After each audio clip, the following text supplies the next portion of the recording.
Proseguono a ritmo serrato e ormai sono in fase di completamento i lavori di riqualificazione dell'immobile confiscato nel 2009 destinato a diventare un centro antiviolenza, una struttura di ospitalità d'emergenza nell'ambito del progetto Non ti lasciamo sola, finanziato dal PNRR, dall'Agenzia per la coesione territoriale, per un importo complessivo di quasi 1 milione di euro.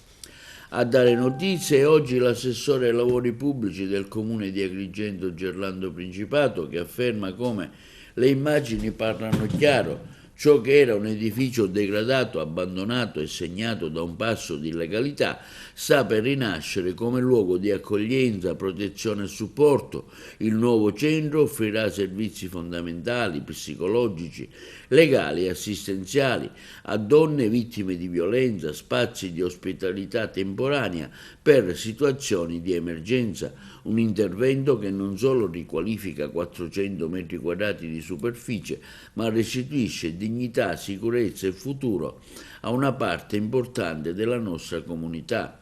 Questo progetto, continua l'assessore Principato, dimostra che i beni confiscati alla criminalità possono diventare volano di sviluppo sociale ed economico, simboli concreti di riscatto e legalità, un esempio insomma virtuoso di come le risorse dell'Agenzia della coesione territoriale possano essere investite in infrastrutture di valore umano e sociale.